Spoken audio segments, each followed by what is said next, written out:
And open a public hearing for the budget amendment for fiscal year 2010.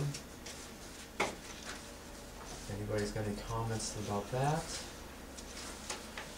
What is the additional 60,000 for? All that is, Justin, is we of course could not budget for an ice storm. Right. And so when the ice storm occurred, I had put those expenses into the electric fund where we hadn't incurred the expenses that we had anticipated in the electric fund. Well, due to the FEMA and some of their requirements, I had to remove a huge portion of that, but I wasn't sure what that portion was yet when I had to do this amendment into the general fund. Well, there wasn't cushion in the general fund to accept that amendment. So it's basically just kind of a cleanup of expenses that have already happened, but to be in compliance with state auditor requirements as far as you cannot overspend in your different programs. It's not that we're spending any more money. It's just putting it where it needs to go.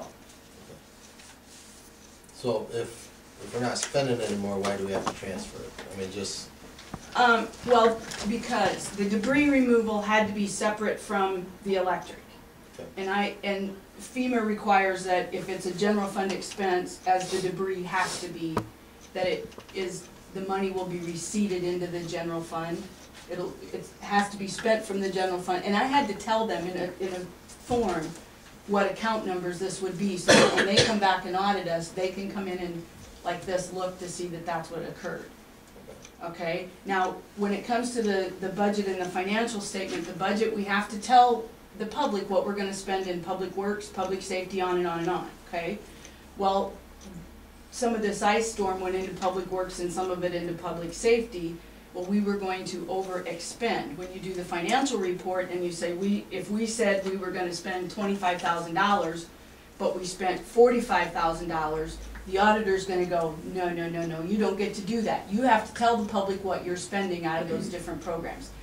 That's all this is our way to communicate to the public that we had expenses that we did not anticipate for this year. So then, next year when we receive FEMA money, or whenever we receive FEMA money, we will move the 60 back into where this came from? No, there won't need to be any of that. This is just kind of a smoke and mirrors thing to make it look... Well, no, it's not smoke and mirrors.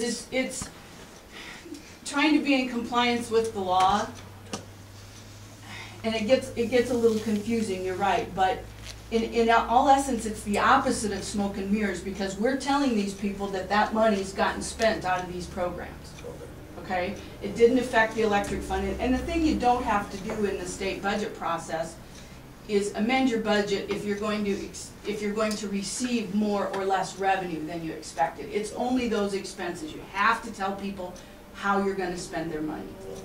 And that's purely all this is being completely open about how we spent their money. Okay, all right.